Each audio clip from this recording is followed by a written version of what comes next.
Hola hermanos, me da mucho gusto saludarlos. Estamos en nuestro diplomado en consejería, ahora en nuestro módulo de adicciones. Y esta es la conferencia número 15 y se llama La codependencia, tratando de adicciones y de la familia, porque realmente todos sabemos que pocas experiencias en la vida se equiparan a los sentimientos que tiene la familia de temor, de horror, de enojo, de impotencia, de tristeza. Cuando experimentan que alguien a quien aman llega a ser adicto al alcohol o llega a ser adicto a las drogas y miran realmente consternados y muy tristes, deshechos, cómo esta persona, el alcohólico, se está separando de la familia y empieza a sufrir un cambio muy profundo. Abandona las actividades que antes le causaban placer, se ahuyenta de viejos amigos, se retira a un mundo que es inaccesible para cualquiera que intente ayudarlo y no se dejan. Las familias se preguntan si su ser querido se ha ido para siempre y se preguntan qué pueden hacer para llevar a cabo una cura y regresar a su ser querido a la normalidad, pues tienen la esperanza de una solución rápida. Pero siempre terminan acompañando al adicto en un carrusel que se le llama el carrusel de la negación, en donde hay un carrusel de ira, de confusión, de culpa y otra vez de adicción. Esto lo vamos a ver más adelante. Y el impacto de la adicción no para ahí. Casi por cada adicto está comprobado que la madre, el padre, el hijo, la esposa, el hermano o la hermana también están enfermos y también están sufriendo. O sea, dicen que por cada alcohólico o por cada adicto hay 5 personas que viven con ellos que están totalmente enfermos. Y las familias son las víctimas ocultas de la adicción, pues soportan una carga pesada de estrés, de dolor, de temor, de miedo, de angustia, sufren ansiedad, sufren insomnio, están agotados físicamente, causados, todo esto por la desesperación, por la preocupación que les está causando el adicto. No pueden dormir porque el miedo que tienen de su ser querido les anula totalmente la posibilidad de descansar. Y viven cada día con un peso interno que los va arrastrando realmente al precipicio y son incapaces de sonreír, y algunas veces están llenos de enojo y de tristeza y preguntándose, ¿causé yo la adicción de mi hijo o de mi esposo? ¿O existirá alguna esperanza para su recuperación? ¿O cómo podré ayudar a mi hijo o ayudar a mi esposo o ayudar a mi padre en la recuperación? Y a pesar de su sufrimiento, las familias de los adictos rara vez reciben la clase de apoyo que comúnmente se ofrece a las familias que, digamos, los pacientes que tienen cáncer o los pacientes que sufren alguna embolia, pues también se les da tratamiento a la familia. Pero estas familias más bien ocultan su dolor ante las ideas tan extendidas de que los adictos deben de asumir solos sus responsabilidades de sus problemas y de que se pueden curar sin la ayuda de nadie, y de que las familias de los adictos probablemente hicieron algo mal para causar el problema. Otras familias emprenden serios intentos, pero realmente inútiles, para solucionar el problema de adicción en su ser querido. Le empiezan a hacer citas con el médico, le empiezan a hacer citas con el pastor, le tratan de conseguir trabajo, están vigilando su consumo, lo llevan a grupos de AA o de adictos, le vacían las botellas, le tiran el alcohol o las drogas si se las encuentran, lo están supervisando en su dieta, intentan evitar que salga con malas amistades, están atentas al estado de ánimo del adicto y están evaluando así su condición, observando qué tal durmió, si no durmió, si comió, si no comió, de qué tamaño tiene las pupilas, de qué color está su cara y su comportamiento cotidiano. O sea, lo regañan, lo amenazan, le ruegan que se mantenga sobrio. Y la verdad, a la larga, la familia descubre que nadie, hermanos, puede curar la adicción de otra persona. Solamente los adictos lo pueden hacer por sí mismos. Y esto ¿Significa que la familia no tiene ningún papel en el milagroso proceso de la recuperación? No, nada de eso. Las familias tenemos una enorme influencia en la lucha del adicto para su recuperación, y diversos estudios han demostrado que los adictos que se sienten unidos a una familia que los está apoyando en su recuperación tienen muchas más probabilidades de mantenerse limpios que aquellos que creen que no le importan a nadie. Sin embargo, las familias en sí deben de estar sanas y tienen la esperanza de representar una influencia positiva para su ser querido. Y para evitarse una relación enfermiza, los familiares se deben de equipar informándose, o sea, de equiparse con toda la información posible sobre la adicción de su ser querido. O sea, deben entender qué pueden hacer para contribuir al proceso de recuperación y aprender estrategias adecuadas para enfrentar comportamientos adictivos. La familia deberá reconocer los errores comunes que en realidad pueden prolongar la adicción, en lugar de ayudarla, y evitar caer en comportamientos enfermizos. Quizá lo más adelante deben de centrarse en ellos mismos, en su tranquilidad, independientemente de lo que haga o no haga su ser querido adicto. Entonces, lo que esta clase les estoy ofreciendo es una educación y apoyo en forma de información práctica y consejos, o sea, para los líderes, para los pastores, para los padres de familia, de quienes han pasado por el mismo problema, y darles la esperanza del poder sanador de Jesucristo. Amén. Entonces vamos a ver qué es la codependencia. La codependencia se define como un ciclo de patrones de conducta y pensamientos disfuncionales que producen dolor y que se repiten de una manera compulsiva, o sea, como respuesta a una relación enferma con un adicto o con una situación de toxicidad relacional. Somos codependientes o son codependientes aquellas personas que viven con alcohólicos, los que viven con drogadictos, los que viven con jugadores, los que viven con comedores compulsivos, los que viven con adolescentes rebeldes, los que viven con neuróticos o con personas abusivas y con personas violentas. Entonces, en esta clase vamos a referirnos a la codependencia con adictos o con personas abusivas y violentas porque son adictos, porque son alcohólicos o porque están bajo las influencias de alguna droga. ¿Cuáles son los síntomas de la codependencia? Fíjate que la codependencia tiene exactamente los mismos síntomas que otras adicciones. O sea, presenta negación, angustia, temor, enojo, obsesión por el adicto, la compulsión a controlar, y la codependencia, como otras adicciones, es progresiva y se agrava, a menos de que se le trate. ¿Cuáles son sus características?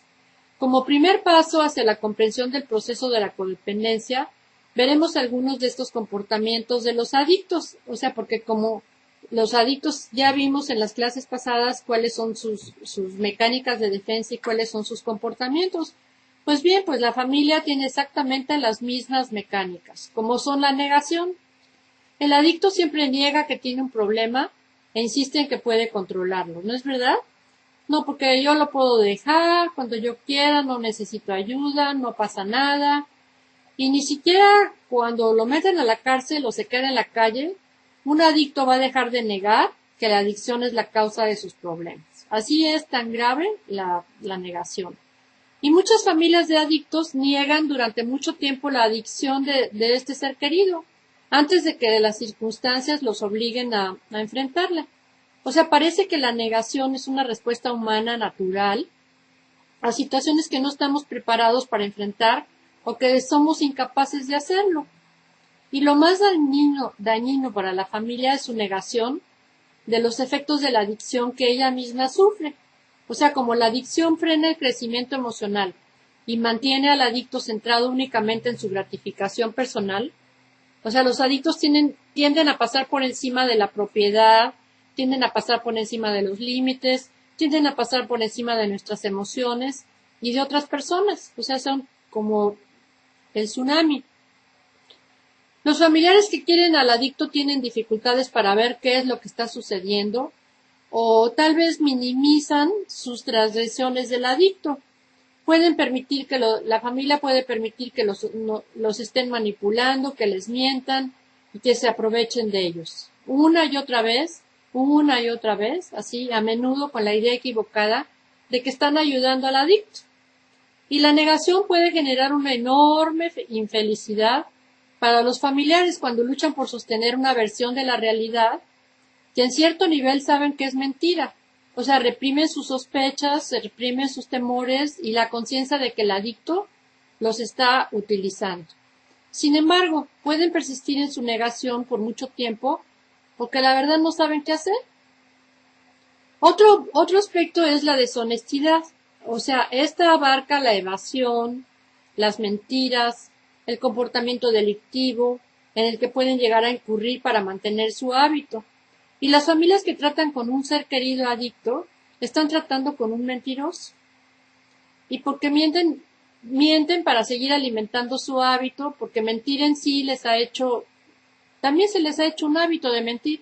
Y la familia termina sintiéndose herida, confundida y vulnerable. Otro aspecto es la manipulación. La manipulación es intentar que otros cumplan nuestros deseos. O sea, y los adictos, lo tenemos que reconocer, son maestros en la manipulación.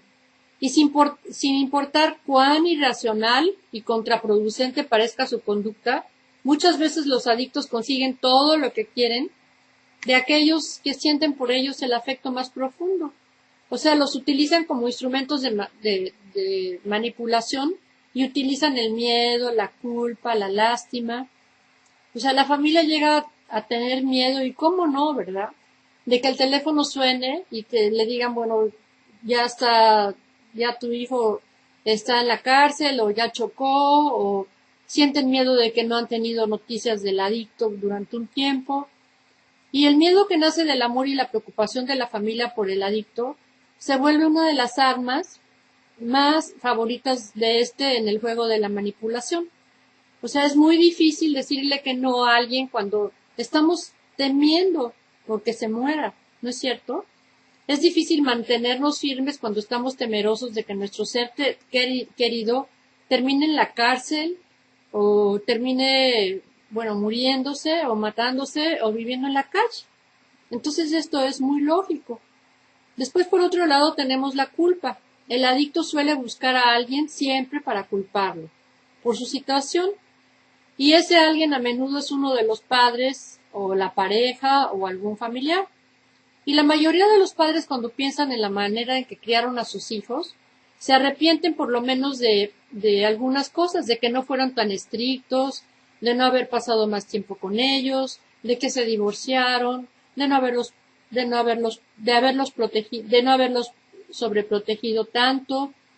Pueden ponerse a reflexionar sobre sucesos difíciles como la muerte de algún familiar o como la separación, y algunos están arrastrando diversas cargas, o sea, como también la infidelidad, y asimismo cualquiera que sean los sentimientos de los padres, es casi inevitable que los adictos reconozcan estos puntos vulnerables y entonces se aprovechen de ellos.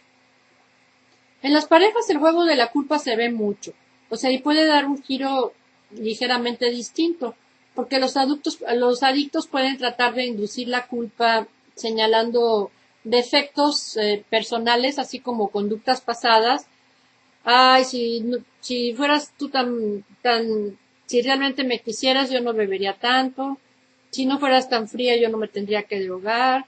Y la pareja muchas veces se siente culpable y responsable de los problemas del adicto. La lástima. Los adictos también por lo general son gente que causa mucha lástima. Pero la lástima a menudo refuerza la sensación de indefensión de los adictos y puede resultar muy dañina en la búsqueda de su recuperación.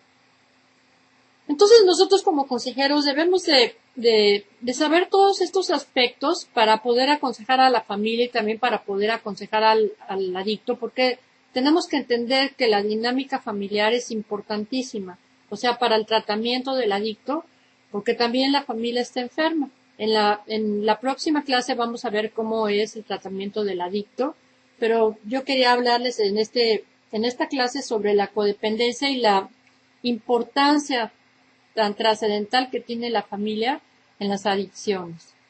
Entonces, ¿cuáles son las características de una familia codependiente? Ya vimos que la familia codependiente puede ser las familias que viven con adictos, con comedores compulsivos, con drogadictos, con alcohólicos, con jugadores, etcétera. Entonces, las características, primero, las familias se obsesionan por el adicto. O sea, aunque la familia siga sumida en la negación, se preocupan mucho de su ser querido. Una mamá me decía, fíjate que qué tremendo, pero mi estado de ánimo y mi humor depende de cómo está mi hijo. O sea, si tomó, estoy contenta. Si no tomó, si tomó, estoy totalmente, me siento miserable. Si no tomó, estoy contenta. O sea, a los 5 segundos de verlo, de hablar con él por teléfono, me doy cuenta que tomó, lo conozco en la voz, sé que tomó y me desmoralizo. Entonces, cuando él va para arriba, yo también voy para arriba, y cuando él va para abajo, yo también voy para abajo. Y todo el día y toda la noche nada más me la paso pensando en él. O sea, esto se llama un pensamiento obsesivo. Y a medida que la obsesión aumenta, los familiares pueden perder su sentido de identidad personal, porque es como si sus vidas dejaran de tener algún valor y su estado estuviera determinado por lo que sucede en la vida del adicto y no en la suya propia. O sea, dejan de lado sus objetivos personales, la existencia solo parece tener sentido cuando se relaciona con la del adicto, y si el adicto está bien, ellos están bien. Si está mal, ellos están mal. O sea, asimismo, conforme avanza la obsesión, es probable que aparezca la compulsión. O sea, como la tranquilidad del familiar depende tanto de la condición del adicto, se hace imperativo que se cure. Con el paso del tiempo, o sea, que se cure al adicto, se vuelve la importancia de su vida. O sea, y se vuelve importante no solo por el bien del adicto, sino también por la salud y por la felicidad de la familia. ¿Ven cómo está todo involucrado? Entonces vamos a ver la comprensión por controlar. Y la familia, en su esfuerzo por controlar al adicto, muchos familiares se convierten en Sherlock Holmes, o sea, en detectives profesionales aficionados. Escuchan sus conversaciones por teléfono, le están revisando el celular, los text messages, abren la correspondencia del adicto, revisan los gastos, revisan las tarjetas de crédito, sus estados de cuenta, ven el kilometraje del coche, revisan su ropa, registran con lupa así sus objetos personales y entablan conversaciones, o sea, como de interrogatorio de la policía. Entonces, a ver, dime, ¿a qué hora saliste del trabajo? ¿Y a dónde vas? ¿Y a qué hora vas a regresar? ¿Y dónde estuviste? Y a ver, ¿por qué tienes los ojos rojos? ¿Y qué has estado haciendo? O sea, se vuelven en inspectores profesionales. Y cualquiera que sea el método que eligen las familias para tratar de controlar al adicto, sus esfuerzos rara vez logran resultados positivos.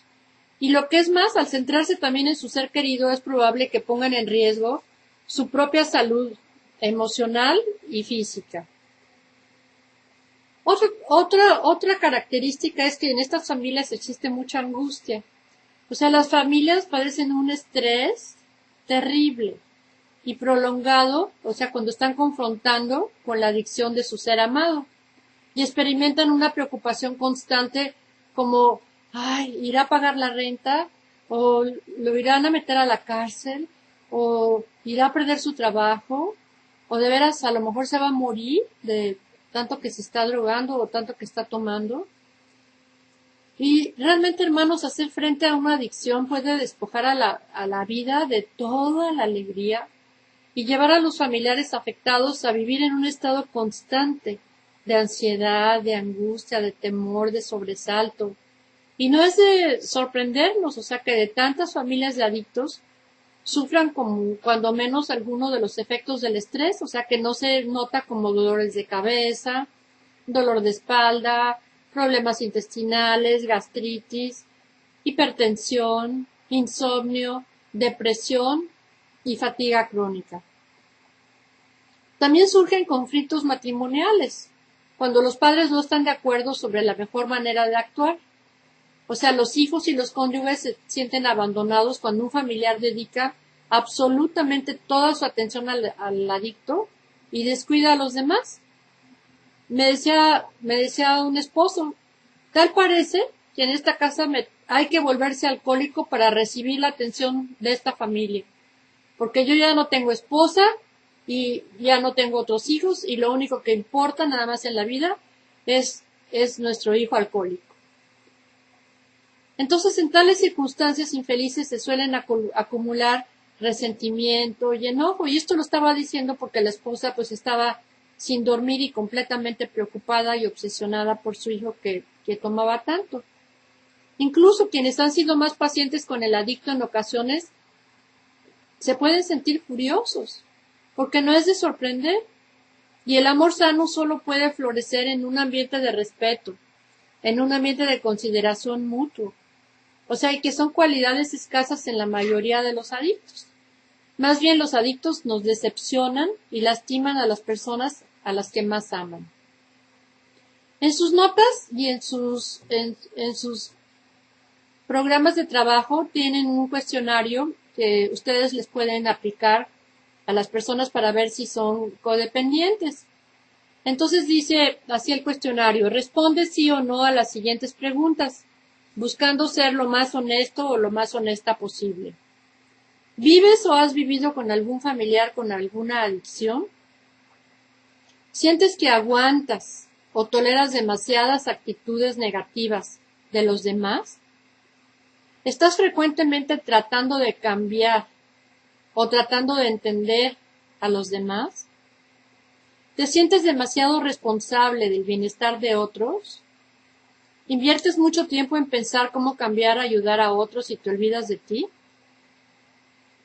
¿Te ha afectado en lo físico, en lo emocional, en lo social, económico y familiarmente vivir con alguien adicto? ¿Sientes que es muy importante lo que otros piensen de ti? ¿Te afectan en forma importante los comentarios de otros? ¿Tiendes a querer complacer a los demás, aunque a ti te afecte personalmente? ¿Te afecta el estado de ánimo de otros en forma importante? ¿Tiendes a hacerle eco a las emociones de los demás? ¿Sigues ayudando o rescatando a las personas a pesar de que ellos no cambian sus actitudes y conductas negativas o consumo de alcohol o drogas? ¿Te cuesta trabajo establecer límites y cumplirlos? ¿Te crea culpa decir que no? ¿Culpas a otros de tu estado de ánimo o de tus problemas? ¿Te cuesta trabajo relajarte y darte tiempo libre para ti y tus necesidades personales? ¿Te has olvidado de tus necesidades y tus gustos? ¿Es difícil para ti ver tus logros personales? ¿Sientes que no se te reconoce tu esfuerzo y labores? Y si respondiste que sí a por lo menos 4 de las preguntas, seguramente eres una persona codependiente. Ahora vamos a ver el proceso de cambio. ¿Cómo podemos dejar de ser nosotros codependientes? Y vamos a hablar del distanciamiento físico. Y la codependencia se caracteriza por un sentido de urgencia, por el control de la conducta de otros. O sea, tenemos que controlar a los otros para sentirnos a gusto, especialmente viviendo con un adicto. Por esto, una de las primeras metas a trabajar en la recuperación de la familia es el desarrollo de tener un desprendimiento emocional. El distanciamiento emocional es un límite pasajero que nos va a dar al corazón espacio suficiente para estar a salvo. Y no se trata de una manera permanente de vivir. No vayan a creer que se van a separar de por vida o ya no van a dejar de tratar al adicto. O sea, las personas codependientes necesitan encontrar un lugar seguro donde descongelarse emocionalmente. En ocasiones en matrimonios con adictos o matrimonios abusivos, El cónyuge maltratado necesita distanciarse emocionalmente hasta que el compañero abusivo o el compañero adicto se enfrente a su problema y sea nuevamente digno de confianza. Fíjate que Proverbios 22:3 dice, el prudente ve el mal y se esconde. Y a veces, hermanos, alejarse físicamente de una situación puede permitirnos mantener los límites. Y pueden hacerlo para reponerse física, emocional y espiritualmente después de haberse entregado hasta el límite como tantas veces lo hizo Jesús.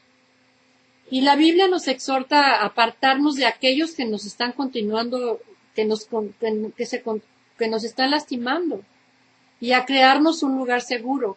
Y al evitar dicha situación, el que quede atrás extrañará nuestra conducta y esto puede llevarlo a modificar su conducta. Esto lo digo como base con Mateo 18, del 17 al 18, y en 1 Corintios 5, del 11 al 13.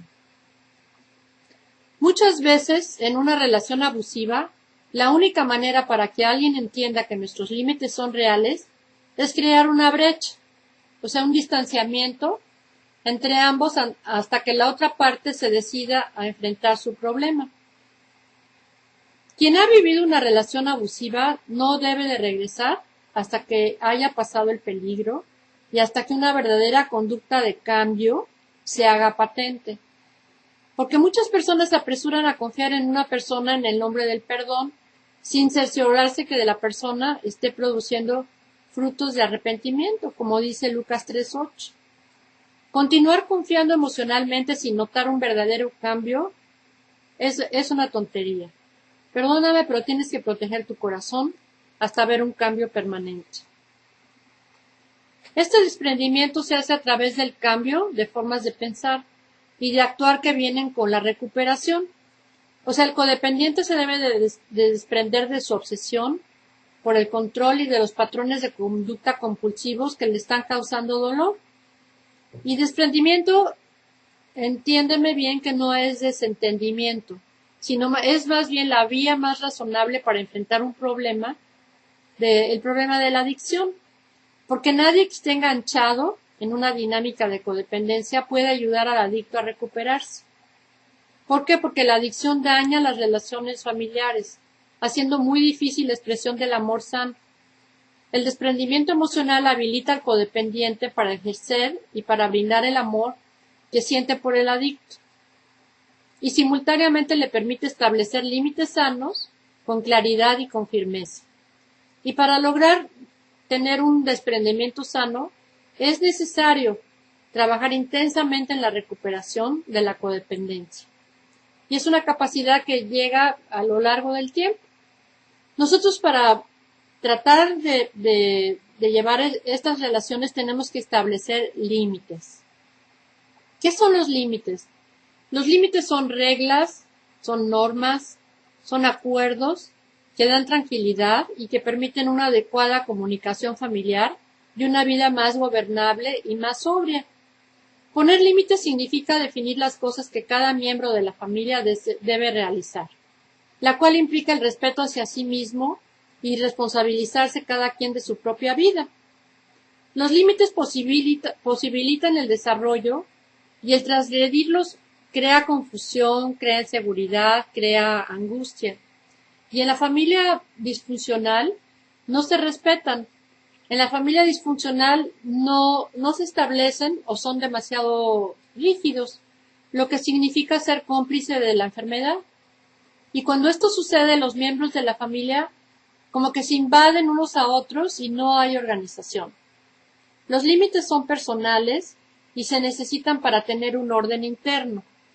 Son un marco de referencia para saber hasta dónde nos llega la responsabilidad y compromiso propio en la relación de pareja, o con nuestro esposo, o con nuestros hijos y con la sociedad. Y es importante saber que los límites pueden ser flexibles y pueden ser negociables, y que brindan armonía y paz. Y algunos ejemplos de límites son, por ejemplo, que le digamos a un hijo, pues ¿sabes qué? Que ya no te voy a dar dinero. Porque si vas a seguir drogándote en esta casa, te tienes que buscar otro lugar a donde vivir. Y en Primera de Tesalonicenses 3:10, Pablo no estaba bromeando. O sea, cuando dice que si alguien que no trabaje, que no coma. Y Dios no fomenta el comportamiento irresponsable. Y Proverbios 16:26 dice que pasar hambre es la consecuencia de la haraganería. O sea, la esposa también puede decirle, si no dejas de tomar y no dejas de maltratarme, me voy y no vuelvo hasta que comiences un tratamiento. Pero la esposa lo tiene que cumplir. Y no permita que el adicto le mienta o lo acepte como una verdad, porque al hacerlo, usted está alentando este proceso. O sea, no acepte que el adicto se pase de listo, porque se pasan de listos, porque esto le enseña a evitar responsabilidad y va a perder el respeto por usted. No deje que el adicto lo explote o que tenga ventaja de usted, porque al hacerlo usted se va a convertir en su cómplice. Sí, en su cómplice, en querer evitar la responsabilidad. Yo le aconsejo de que no acepte promesas, pues solamente es un método de posponer el dolor. Y de la misma manera no confíe en los acuerdos en que llegue con el adicto. Y si hace un trato, lo tiene que respetar. O sea, no, por favor, no cubra las consecuencias de la adicción. No permita que el adicto beba en su casa. No le preste dinero, ni le preste el coche. No delegue responsabilidades al adicto en donde el dinero y su reputación estén por medio, para protegerlo. Hay que poner límites al amor. Y se llama amor con límites al tipo de afecto que es más apropiado y útil en las relaciones con adictos que se están usando, que están usando. Y como familiares a veces el cariño puede evitar que pongamos límites adecuados para protegernos o para poder colaborar con la conducta adictiva. Sin embargo, el amor de la familia, combinado de una manera balanceada, con la firmeza necesaria para establecer límites saludables, es una herramienta vital en el proceso de convivir con un adicto activo. ¿Cómo vamos a establecer los límites? Los límites emocionales nos capacitan para protegernos y nos permiten conocernos mejor a nosotros mismos y por lo tanto pues nos ayudan a relacionarnos con los demás. Y el poner límites nos asegura que nuestro comportamiento sea el apropiado e impide que ofendamos a los demás o que seamos abusados. Si hemos establecido límites normales, nos damos cuenta de que cuando estamos siendo maltratados, la persona no ha puesto límites y no se da cuenta de que está siendo abusada física, emocional o intelectualmente. Y lamentablemente los codependientes y en especial los hijos de alcohólicos, adultos y las personas que están siendo abusadas, saben que permanecen en relaciones abusivas porque no han conocido y no han establecido límites a su comportamiento o al de los demás. Y para poder recuperarse y recobrar su identidad y su autorrespeto, estas personas necesitan establecerlos. Los padres deben ayudar a sus hijos a aprender a establecer límites desde que son pequeños. La forma en que un niño aprende es diciéndole que no, muchas veces, y lo cual le ayuda a establecer su identidad personal. Los padres normales comprenden que las necesidades y los sentimientos de los hijos deben de ser respetados. Pero sin embargo, en las familias disfuncionales, como por ejemplo cuando hay adicción, la atención la recibe la persona enferma o la persona adicta y sus hijos se amoldan su comportamiento para complacer a esta persona o para evitarle que se enoje. Cuando los niños se enfocan en sus padres pasando por alto sus necesidades y sus sentimientos, no adquieren los recursos necesarios para poder reconocer sus propios sentimientos y no saben saber qué es lo que piensan, quiénes son o para aprender a comportarse en ciertas ocasiones. Y esto es precisamente lo que hace que la persona no tenga o no ponga límites y se convierta en una persona codependiente. En muchos casos los hijos de los alcohólicos temen las consecuencias y niegan a hacer algo que ellos consideran injusto o inapropiado. Y debido a esto quizá jamás aprenden dónde terminan sus límites y dónde comienzan los de los demás. O sea, cuando nosotros sentimos que nuestros límites emocionales son violados, nos sentimos devaluados como personas y no podemos aceptar amor o dar amor de una forma normal y adecuada. Y construimos muros en lugar de límites. Y inclusive rechazamos los halagos que nos hacen y dudamos de cualquier persona que está tratando de acercarse a nosotros. Bueno, en esta plática yo he querido darles el tema de la codependencia y en nuestra próxima clase vamos a ver qué es lo que dice la Biblia acerca de la codependencia y cómo vamos a manejar la consejería y el tratamiento para los codependientes y para los adictos.